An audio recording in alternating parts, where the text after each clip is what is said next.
80% of veterans are underrated because of lack of diagnosis, clear symptoms, and Nexus letters. So is a Nexus letter going to guarantee me a W when I file my VA disability claim?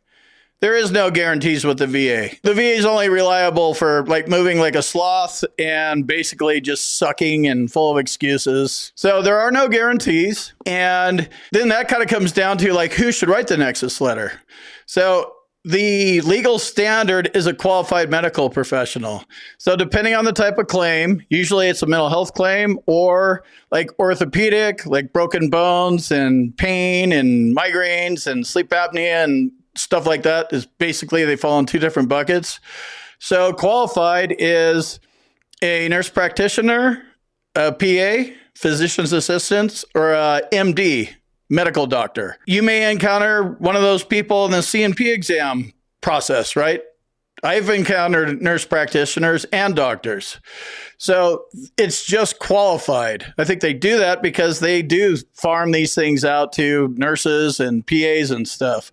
I think that you should probably just go to a doctor because that's a gamble I don't want to take. I don't want to say my nurse wrote a Nexus and then I'm going up against a doctor. I mean, they outrank them a lot. So just go get a doctor, whatever you decide to do.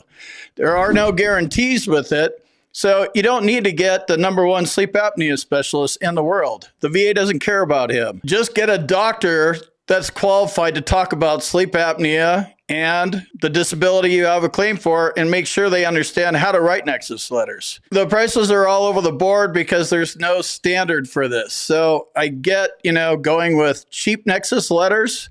If you could find that, cool, but just kind of, when you're buying cheap stuff from China, you typically get what you pay for. So cheap Nexus letters, when you're Googling that, just do some research. Get 3 opinions. Mom taught me that, right? Get the cheapest one you can find, the middle one you can find. You don't need to get the most expensive one, so just get 2. I have no idea how effective your Nexus letter is going to be. Either does the person that's writing it, and neither do you. Because once you get it, you have to file your claim, and it's up to the VA. It's up to a VA rater to make that call. And guess what? He's not a doctor either. He just interprets medical records and opinions. It's a doctor that writes an opinion linking your disability to your service somehow. That's all it boils down to. It could get as fancy as you want to get it, but it's really not that fancy. But you need one, so get one. Let me jump in here real quick and tell you about my boot camp. If you want to learn more about the VA claims process, check out my boot camp. You can talk to me live. There's a link on the website and in the description, combatcraig.com. And also, if you need medical evidence like a Nexus or documenting your symptoms properly, go to our website, combatcraig.com, and it says medteam/Nexus letters. Click on that link, fill out the form, boom, you're done.